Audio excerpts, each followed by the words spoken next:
enjoy every minute. It gives me great pleasure to present cap number 272. Okay, I'm going to give you a 5, 4, 3, 2, 1, and on go, you will go. Okay. No, we kind of got on with it, and most of it was in the open air field. And was that every time a performance was needed, one of our guys stood up to the plate. I've gone for the pulleys, bobsled style. Wouldn't it be easier just to run headlong at a brick wall? That's after the presenter Freddie Flintoff was injured in a crash last year. They say that trauma changes your life, which is exactly what happened to Andrew Flintoff in December 2022.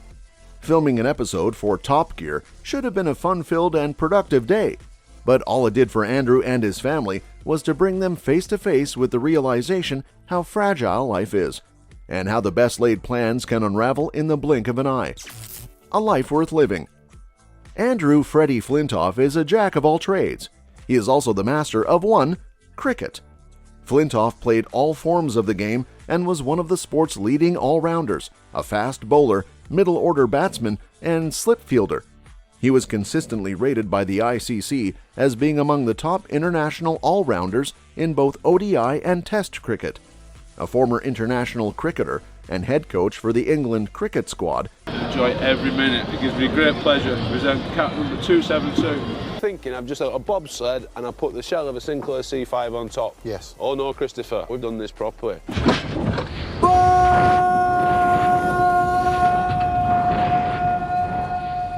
That's after the presenter Freddie Flintoff was injured in a crash last year. The car, that's all Normally, I'm I'd saying. say use your common sense, but you quite clearly don't have any. Handsome Flintoff was too much of a darling for the public to be relegated to the shadows once he was done with cricket. He turned television and radio presenter and continued to play with the hearts of his fans, who are still many. It was natural that his stint in media deepened. In October 2018, it was announced that Flintoff would be the new host of Top Gear alongside Paddy McGuinness and Chris Harris.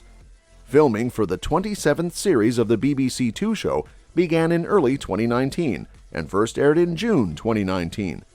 When the ex-cricketer got the Top Gear job, there was surprise among some people who knew him well, as they had never thought of him as an expert on cars. It was a match made in heaven, but it was too good to be true and nearly ended in tragedy. Details of an accident. The family of Andrew Flintoff feared the worst when the former England cricketer was airlifted to hospital after a serious crash while filming an episode of the BBC's Top Gear on December 13. After flipping his wooden-framed racing car on a Surrey circuit, Flintoff survived but vanished from the public eye while he received extensive treatment. The presenter was filming a segment for the popular motor show as he drove a three-wheel Morgan Super 3 car at the Dunzold Park Aerodrome, which serves as the program's test track. The vehicle, which can travel at 130 miles per hour, reportedly did not have any airbags. It flipped during the production, leaving him with fractured ribs and facial injuries. Flintoff was forced to wait 45 minutes in agony for an ambulance. It is also claimed that medical staff were initially unable to find a stretcher for the presenter. Andrew spent 5 weeks in hospital but kept a very low profile since the crash. Okay, I'm going to give you a 5, 4, 3, 2, 1, and on go, you will go. Guards in place then to prevent the serious sort of accidents. A passion, which might not be evident on the outside, but it's definitely burning inside. You're in for a bow, but I think the one thing that stood out for England. You will now race to your campsite atop that hill. Flintoff's crash was not a solo occurrence. It was the second near-demise experience for a Top Gear presenter after Richard Hammond was left in a coma in 2006. It has raised questions over whether the show should rely on celebrities rather than professional drivers for its more dangerous stunts. A few weeks before Flintoff's accident, the car website Jalopnik described the previous edition of the Super 3 as a risky thrill to drive.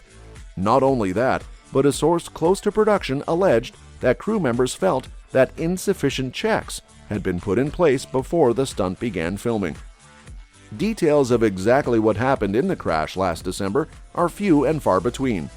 This is one of the most horrific things I've ever done. Okay. No, we kind of got on with it, and most of it was in the open air field. And multiple sources have suggested the incident involved a far lower speed than the 130 miles per hour that has been reported in some news stories. The bigger issue appears to have been the model of car that Flintoff flipped, the Morgan Super 3, an open-topped, three-wheel sports car hand-built by a niche British manufacturer. Not immune to thrill-seeking ventures, he seemed to thrive on danger. Take his episode when he went bungee jumping in a car, for example. But this time, things didn't go the same way, and he barely managed to stay alive. The future of Top Gear. According to those who know him best, Flintoff's Top Gear presenting days are likely to be over, but the future of the program itself remains in the balance. There have been more than one accusatory finger pointed at the production team, and the program's fate hangs in the balance. A number of staff have been signed off sick because they are suffering PTSD after seeing the accident. Although there has been no formal confirmation that Flintoff will be leaving Top Gear, which has been on pause since the incident, the BBC will soon need to make a decision on the future of one of its most bankable brands. The BBC is expected to receive the results of an internal investigation into the accident, carried out by BBC Studios' health and safety team, supported by external independent experts. Your journey hasn't been like a lot of people's. There's no academies, no systems. Was that every time a performance was needed, one of our guys stood up to the plate. Now, the BBC says that it won't resume filming of Top Gear's latest series. Best off-road family car there is. How often do you go off-road in it? I'm not. Do we need to say that all of these stunts have to be left to professionals like you, which imminently, although it will not be published publicly. The Times reported that the senior executive, Claire Pizzey, left the program earlier this year, while the core production team, recently relocated to Bristol, have been unable to work on new programs. In the coming weeks, the BBC will receive the results of an independent health and safety review of the show, which will shape what sort of program can be made in the future. The BBC will have to decide what to do with the already filmed episodes featuring Flintoff alongside co-hosts Paddy McGuinness and Chris Harris, as well as potentially dealing with the tricky task of finding a replacement presenter willing to take risks.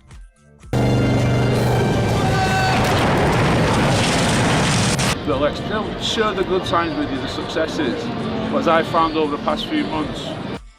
Although Top Gear's ratings have dropped since Jeremy Clarkson's heyday in the 2000s, the show continues to pull in healthy audiences, and the brand continues to be highly profitable for the BBC around the world, with a website and overseas editions continuing to be made.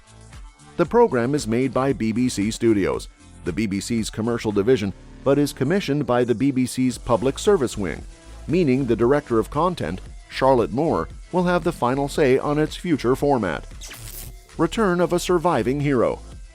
His tentative return to public life continued at Lord's Cricket Ground after he spent the last week informally helping the England men's team during their one-day international series against New Zealand.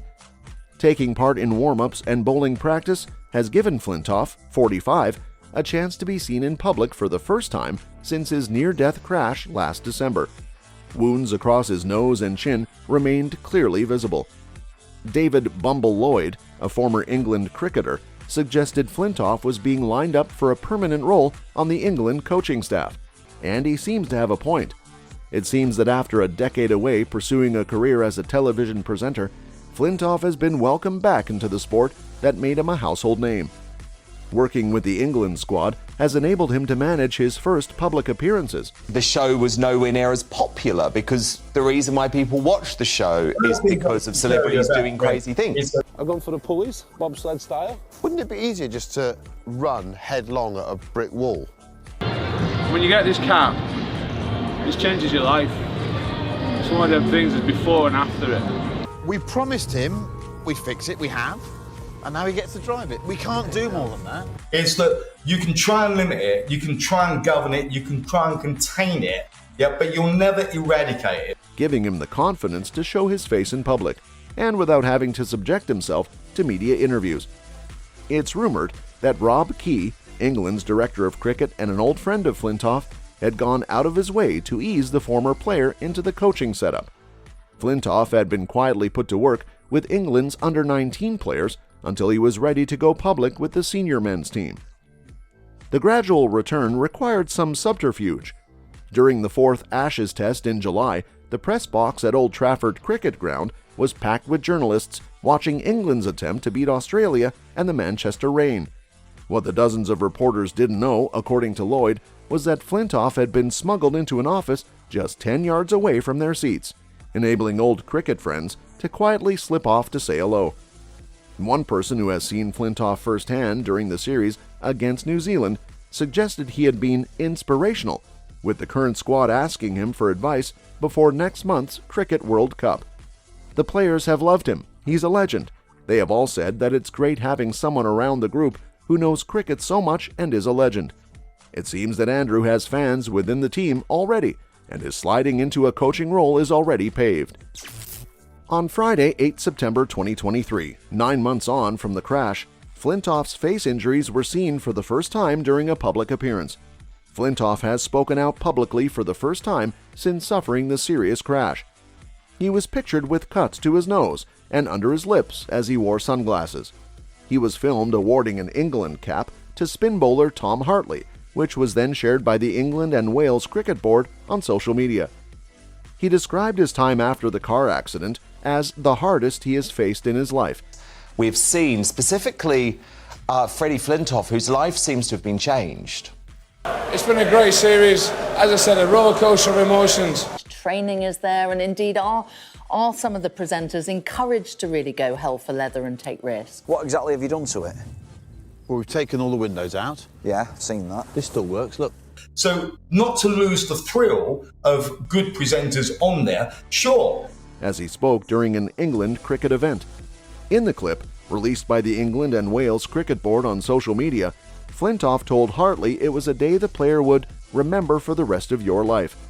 But like a true hero, he is determined to emerge once again from the shadows and shine like the sun. That's all we have for you, folks. Join us next time.